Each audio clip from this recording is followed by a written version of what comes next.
am Eleanor Ashworth, 30 years old, and a single mother to my beautiful 5-year-old daughter Alice. Never in a million years did I think my own father would call me the family disgrace at our Thanksgiving dinner before throwing us out into the cold November night. What he and the rest of my family didn't know was that they had been living off my $22 million fortune for years. I simply said, "Fine," and walked out with my head held high. Before I tell you what happened that night, let me know where you're watching from in the comments. If my story resonates with you, please hit subscribe because what happened next changed everything for me and my daughter. Growing up in the Ashworth family meant appearances were everything. Our colonial-style house in an affluent New Hampshire neighborhood was always spotless, ready for unexpected visits from my father's business associates or my mother's garden club friends. My father, Henry Ashworth, was a banking executive who measured success in dollar signs and social standing. My mother, Rosalind, was the perfect executive wife, immaculately dressed, socially connected, and obsessed with maintaining our family's pristine reputation. Honestly, if there were a trophy for keeping up appearances while quietly judging everyone at the dinner table, my mother would have needed a second mantelpiece just to display it. From an early age, I learned that approval in our house was conditional. "Stand up straight, Eleanor," my mother would whisper harshly at social gatherings. "Your posture makes you look slovenly." My father's criticisms were more direct. "Why can't you get grades like your brother William? Charlotte never gave us this much trouble at your age." William, 2 years older, was the golden child, captain of the debate team, headed for an Ivy League school, and seemingly perfect in every way.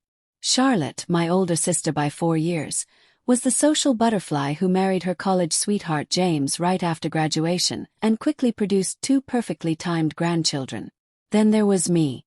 I was always the odd one out, more interested in computers than cotillions, more fascinated by startups than social status. I did well in school but preferred coding in my room to attending the country club events my parents valued so highly. Everything changed my senior year of college, when I met Frederick in my business ethics class. He was charming, ambitious, and for the first time I felt truly seen by someone. 6 months into our relationship, I discovered I was pregnant.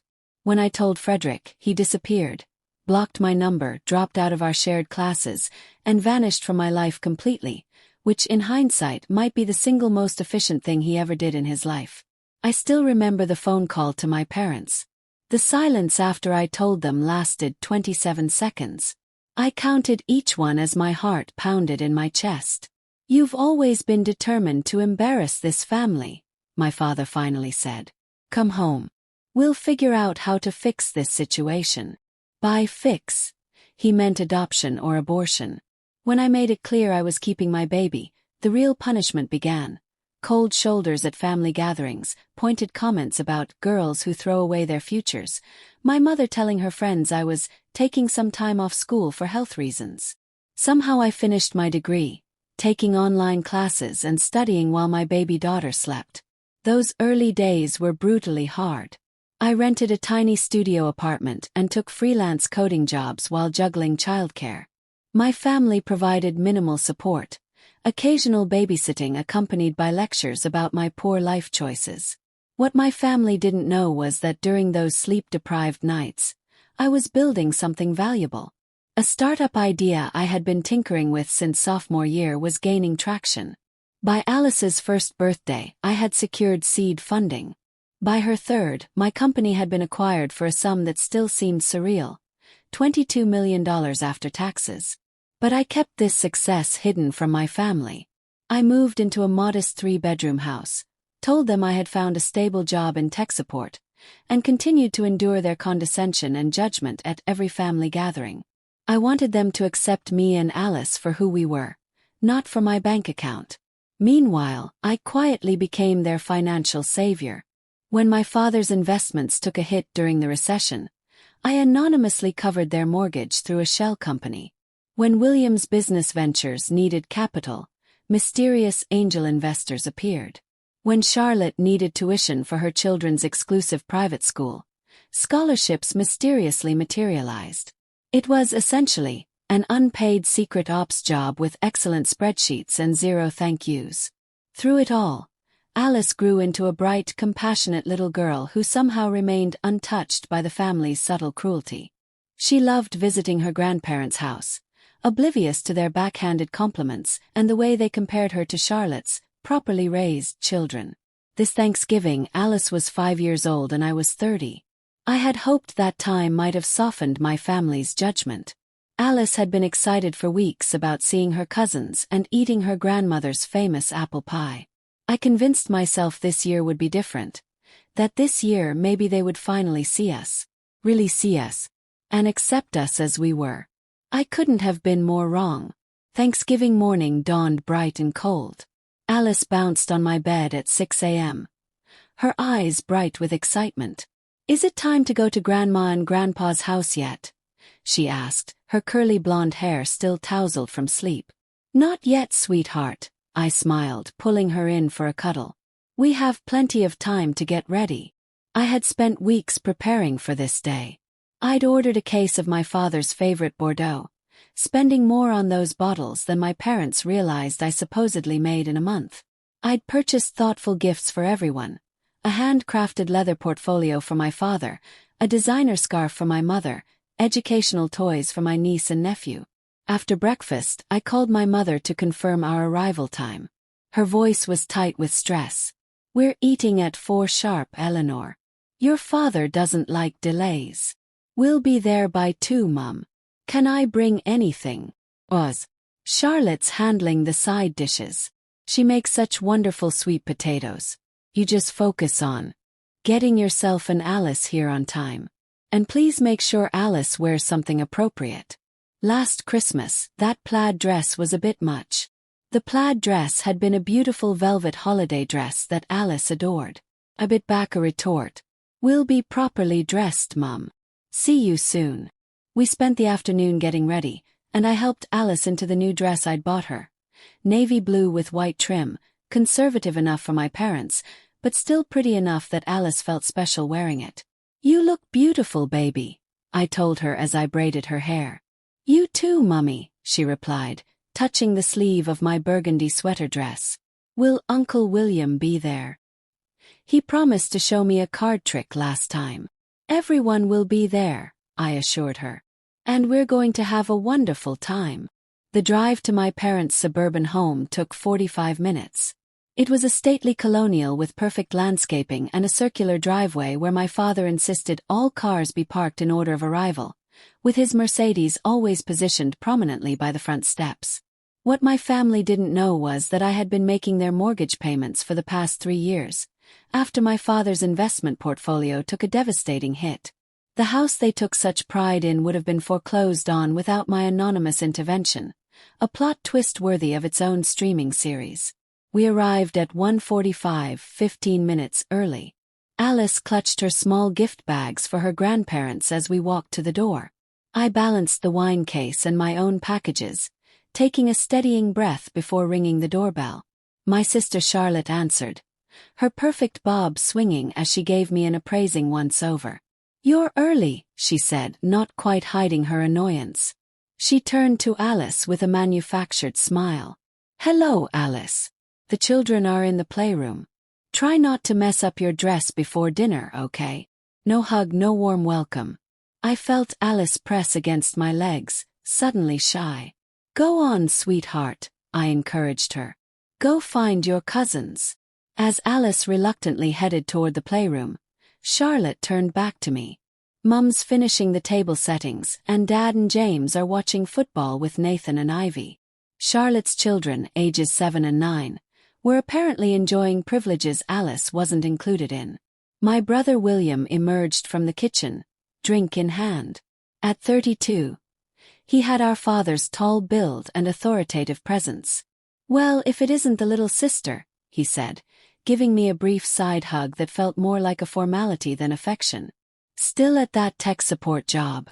"Still going strong," I replied with a tight smile, not mentioning that I now owned the company and employed over 50 people. "Good for you hanging in there," he said, with a condescending tone that suggested answering phones was a step up from complete failure. "Let me take that wine to Dad." As I walked toward the kitchen to greet my mother, I heard my father's voice from the study. She's early, of course.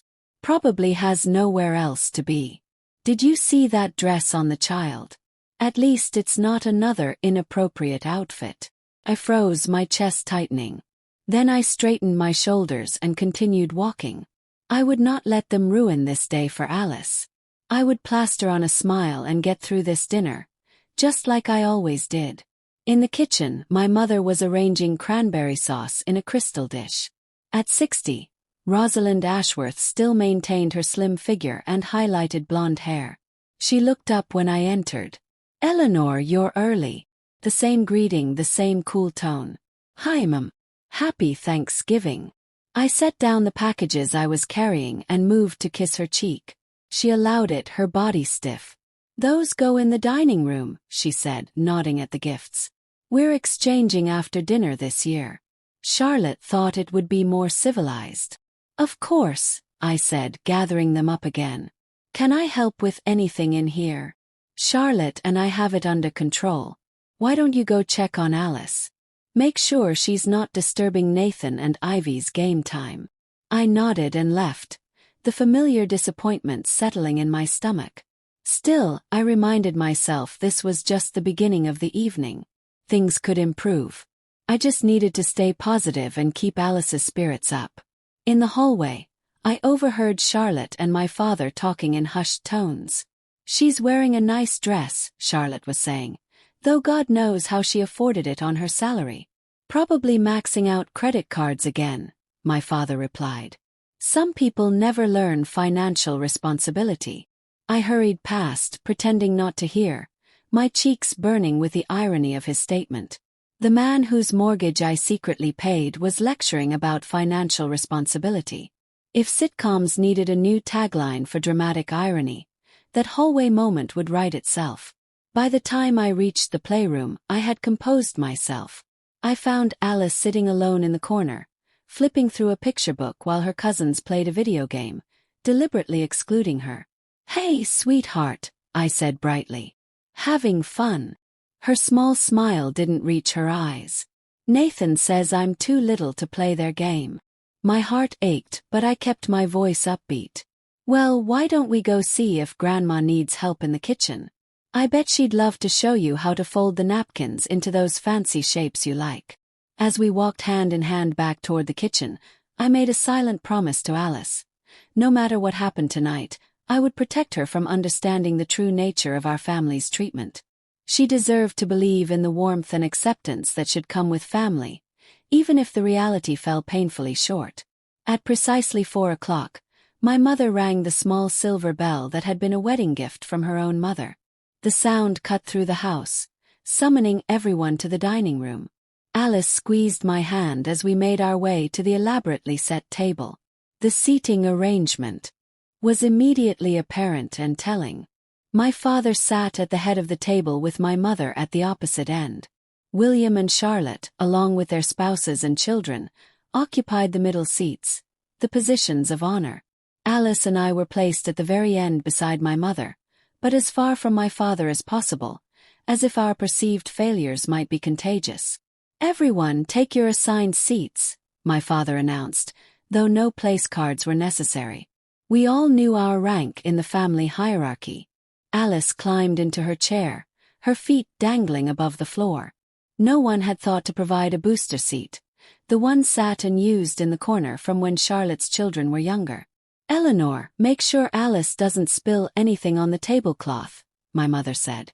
"It's Belgian lace." "She'll be careful," I assured her, placing a napkin across Alice's lap. I gave my daughter an encouraging smile, which she returned uncertainly. My father stood to carve the turkey, his annual performance. He wore a crisp white shirt and tie even for a family dinner, his silver hair perfectly combed, his posture ramrod straight despite being in his mid-60s. "Before we begin," he announced, crystal glass in hand, "I'd like to propose a toast to our family and all our blessings this year." He proceeded to methodically list each family member's achievements. To William, whose financial consulting firm landed the Carrington account last month. To Charlotte, whose charity gala raised over $50,000 for the Children's Hospital, to James, who made partner at his law firm, to Nathan, who made the travel soccer team, and Ivy, who received the citizenship award at school. He paused, his gaze deliberately skipping over Alice and me. And to Rosalind, whose tireless dedication makes these family gatherings possible. The omission hung in the air, obvious and intentional.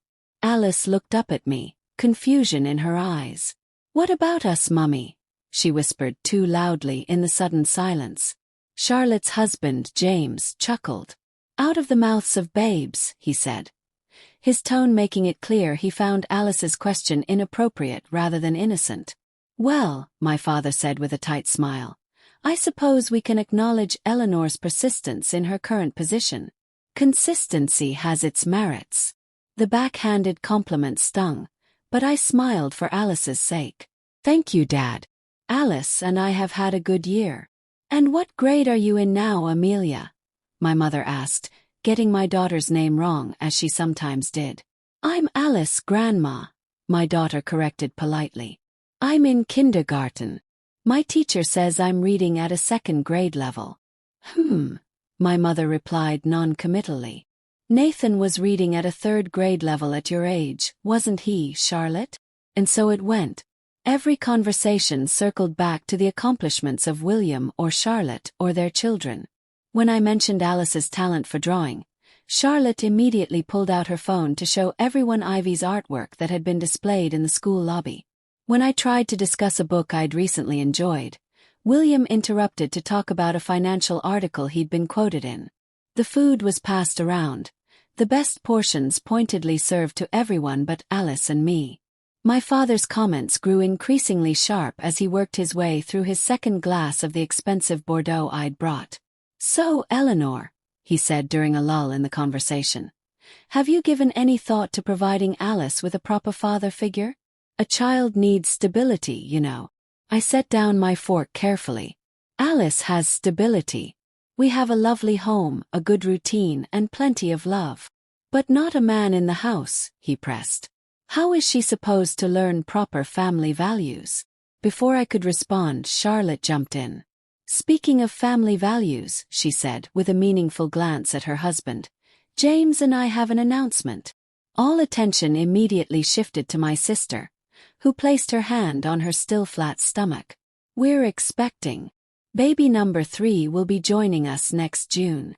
The table erupted in excitement. My mother actually clapped her hands together in delight.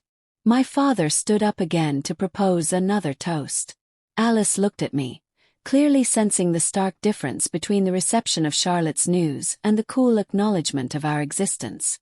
"That's wonderful news," I said sincerely, because despite everything, I didn't begrudge my sister her happiness or her growing family. "Congratulations, Charlotte and James."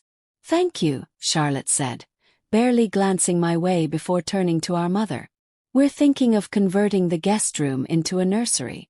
I was hoping you could help with the design, Mum." "Of course. Oh, this is just wonderful news. Another grandchild." My mother beamed, pointedly not mentioning that Alice was also her grandchild. As dessert was being served, William cleared his throat. "Since we're sharing good news, I have an announcement as well. Carrington Financial has offered me a directorship. It comes with a significant salary increase and stock options." Another round of effusive congratulations followed. My father actually teared up, something I'd never seen him do for any accomplishment of mine. "This calls for the good Scotch," he declared, rising to retrieve his prized bottle from the cabinet. While he was gone, Alice tugged at my sleeve. "Mummy, can I tell everyone about my art prize at school?" "Of course, sweetheart," I said, giving her an encouraging nod. Alice sat up straight. "I got a blue ribbon for my painting at school. It's going to be in the winter art show." There was a moment of awkward silence before my mother said, "That's nice, dear. Charlotte, tell me more about your plans for the nursery." Alice's face fell, and I felt a surge of protective anger. "Actually," I said, my voice stronger than I intended, "Alice's achievement is quite special. Only 3 students in the entire elementary school were selected for the district showcase. Well, not everyone can afford private school art programs, Charlotte said with a dismissive wave. I'm sure the public school standards are different. Alice attends Foxglove Academy. I corrected her, naming one of the most prestigious private schools in our area. What my family didn't know was that I served on the board of trustees and had endowed a scholarship program there. Foxglove. My mother looked surprised. How can you possibly afford that on your salary? I manage my money carefully, I said simply. Must be those child support payments from the absent father, my father remarked as he returned with his scotch. At least he's good for something. Actually, Frederick has never paid a penny in child support, I said, my voice tight. Alice's education is entirely my responsibility, and I'm proud to provide it for her. An uncomfortable silence fell over the table, broken by Nathan, reaching across to grab a cookie. His elbow knocked against a crystal bowl, sending it toppling toward Alice's lap. She jerked back instinctively, and the bowl crashed to the floor, shattering into dozens of pieces. Alice! Charlotte exclaimed. Look what you've done. It wasn't me, Alice said in a small voice. Nathan bumped it. Don't blame my son for your clumsiness, Charlotte snapped. I opened my mouth to defend Alice, but my father's voice cut through the room like ice. That was your grandmother's crystal, Eleanor. Family heirloom. This is exactly why we can't have nice things around your child. Alice didn't. I began. I saw what happened, he interrupted. Your daughter jerked her arm and knocked it over. Just like you always were. Careless and then quick to blame others. Alice's eyes filled with tears. I'm sorry, Grandpa. I didn't mean to. Of course you didn't, my mother said with a sigh. But intentions don't fix broken heirlooms, do they? I felt something shift inside me. The careful facade I'd maintained for years began to crack as I watched my daughter shrink into herself, accepting blame for something she hadn't done. The shattered crystal seemed to break something in my father as well. He stood abruptly, his face flushed with anger and too much scotch. This is exactly what I'm talking about, he said, his voice rising. No discipline, no respect for family traditions or property. He pointed at Alice, who was trying not to cry. This is what happens when children are raised in broken homes without proper values. Dad, I said, keeping my voice deliberately calm. It was an accident, and it wasn't Alice's fault. Accidents happen in homes with all kinds of family structures. He turned his anger fully toward me. Don't you dare lecture me about family structures, Eleanor. You who couldn't even maintain a relationship with your child's father. You who got pregnant out of wedlock and refused to correct your mistake. Alice is not a mistake, I said, feeling a dangerous calm settle over me. Look at you, he continued, as if I hadn't spoken. 30 years old, no husband, no real career, living off who knows what income in that shabby house of yours, sending your child to a school you can't afford, probably drowning in debt, just like you always were irresponsible with money. William shifted uncomfortably. Dad, maybe this isn't the time. No, I'm tired of tiptoeing around this, my father interrupted. I'm tired of pretending at every family gathering. Your sister is a disgrace to this family, William. Always has been. Headstrong, rebellious, refusing to follow the path we set out for her. Henry, my mother said weakly, but he waved her off. Do you know what my colleagues say? They ask about William's business, about Charlotte's charity work, and then they get this look, this pitying look, when they remember I have another daughter. The single mother. The family embarrassment. Each word hit like a physical blow, but I remained outwardly composed, even as I felt Alice trembling beside me.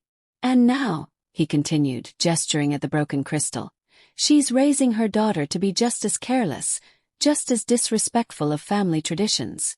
That's enough, I said quietly. Is it? He turned to face me fully. Is it enough, Eleanor?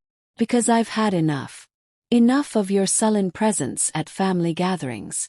Enough of watching you raise that child without proper guidance. Enough of the embarrassment you bring to our family name." Charlotte, apparently emboldened by our father's tirade, joined in. "You've always thought you were special, Eleanor. Always thought the rules didn't apply to you. But look at where that got you. Dead-end job. No husband, struggling to give your daughter what our children have naturally. A proper home," my father continued. "That's what children need. Two parents, stability, values. Not whatever it is you're providing in that little house of yours." Alice was openly crying now, silent tears streaming down her face. I put my arm around her shoulders and stood up. "We're leaving," I said calmly. "Running away just like always," my father sneered. "Can't face the truth, can you? The truth is that you've never accepted Alice or me for who we are," I said. "And I'm done letting you make us feel small." My father's face turned an alarming shade of red. "You want to know who made you small, Eleanor? You did. With your poor choices and your stubborn refusal to listen to those who know better. And now you're doing the same to your daughter." Alice buried her face against my side, her small body shaking with sobs. "Get out!" my father suddenly shouted, slamming his hand on the table hard enough to make the silverware jump. "Get out of this house, you ungrateful, disrespectful piece of trash. And take your ill-mannered child with you." A stunned silence fell over the table. Even Charlotte looked shocked at our father's outburst. "Henry," my mother said faintly. "It's Thanksgiving. I don't care what day it is," he spat. "I want her out of my house. A family disgrace. That's what you are, Eleanor. A disgrace to the Ashworth name." I looked around the table at the faces of my family members. My mother, pale and silent. William, uncomfortable but unwilling to intervene. Charlotte, a mixture of shock and smug satisfaction on her face. Her husband James staring at his plate. Even the children were frozen in place, witnessing the explosion of years of simmering resentment. I took a deep breath and gathered my dignity around me like armor. "Fine," I said simply. I turned to Alice. "Get your coat, sweetheart. We're going home." "But Mummy," she whispered, her voice choked with tears. "What about Grandma's pie?" "There will be other pies," I promised. My heart breaking at her innocent concern amid such cruelty. We checked into a luxury hotel that night. I ordered room service, a Thanksgiving feast just for the two of us, and we ate ice cream sundaes in fluffy hotel robes while watching animated movies. As Alice finally drifted off to sleep, exhausted from the emotional day, I made a series of phone calls that would set my new plan in motion. Morning sunlight streamed through the hotel suite's windows the next day. My phone buzzed with a call from Josephine, my executive assistant, a fact my family didn't know, believing she was just my friend. "Morning, Eleanor," she said. "I've made all the arrangements. The Savannah house is being prepared. Your office there will be ready by Monday, and Alice's school transfer is in process." "Thank you, Josephine," I said quietly. "And the other matter, I've contacted your financial team. They're awaiting your final authorization to terminate all the Shell Corporation support. Just say the word." I took a deep breath. For years, I'd been anonymously supporting my family through Ashworth Family Trust, paying my parents' mortgage, funding William's ventures, covering Charlotte's private school tuition, all traceable to nothing but scholarships and shell companies. "Do it," I said firmly. "Terminate all financial support effective immediately." "Are you sure? It's going to be quite a shock for them." "I'm sure it's time they understood what real consequences feel like." After hanging up, I called Gregory, my financial advisor, who dissolved the shell corporations and redirected the funds into my foundation account. Within days, my family would start receiving overdue notices. When Alice woke, I explained in terms a 5-year-old could understand that we were wealthy but had kept it secret, and that we were moving to Savannah to start fresh, where we could be ourselves. "You're the boss?" she asked, eyes wide. "I thought you helped people with computer problems." "I do," I laughed. "But I actually own the company. Like a queen." "Something like that." By that evening, we were on a private flight, leaving New Hampshire's cold behind for the warm Georgia coast. Our new home was a contemporary glass and white stone house with panoramic water views. Alice ran through it, exclaiming over her new bedroom and her custom playroom. "Is this really our house?" "Really and truly," I confirmed. "And now we don't have to pretend it isn't." Then the calls began. William called first, panicked. His angel investors had all pulled out on the same day. Charlotte called next, furious that Nathan and Ivy's scholarships had suddenly been revoked mid-year. My mother called 3 days later, trembling about a foreclosure notice. A week later came the call I'd been waiting for. My father, stripped of his usual authority, demanding to know why the mortgage payments had stopped, why William's business was collapsing, why the tuition had come due. "Dad," I said, watching Alice draw on our terrace, "where do you think the money has been coming from all these years?" I told him everything, about Lumina Tech, the company I'd built and sold for $22 million, about the trust, about every quiet rescue I'd performed while he called me a failure. "Why would you hide this from us?" he asked. "Because I wanted you to accept me and Alice for who we are, not what I could give you. I've realized that was never going to happen. You need to restart these payments immediately," he protested, his imperious tone replaced by naked fear. "I'm not doing anything to you," I replied. "I'm simply stopping doing things for you. There's a difference." Over the following months, our family slowly, painfully began to change. My mother visited Savannah, softened, and admitted she'd spent her life worrying about appearances rather than asking what she actually wanted. William rebuilt his business on a sustainable scale and, for the first time, treated me as a peer. Charlotte remained the most resistant, though small cracks of humility appeared over time. And my father, after a minor heart attack in the spring that landed him in a hospital bed, small and vulnerable for the first time in my memory, finally said the words I never expected. "It's not the house or the country club membership that matters. It's family. Not the way I defined it. Just knowing there are people who care if you live or die." It wasn't quite an apology, but coming from Henry Ashworth, it was revolutionary. I built a foundation called New Chapter, supporting single parents in the tech industry, transforming my own painful history into something that helped others define success on their own terms. Alice thrived at Willowmere Preparatory Academy, her confidence blossoming without the shadow of family judgment. We built new traditions with our neighbors, the Merricks, and a community defined by respect rather than obligation. 6 months after that fateful Thanksgiving, I sat on our terrace watching Alice build sand castles, laughing freely, entirely herself. "Mum," she asked one evening, "are you happy we moved here?" "Incredibly happy," I told her. "Are you?" "I like being able to just be me. And I like that you're just you too." "That's the most important thing I've learned," I said, squeezing her hand. "Being truly yourself is worth more than trying to be what someone else wants you to be." "Even if they're family?" she asked, with the piercing insight children sometimes display. "Especially if they're family," I confirmed. "Because real family loves you for exactly who you are, not who they wish you would be." That night I received a text from my father.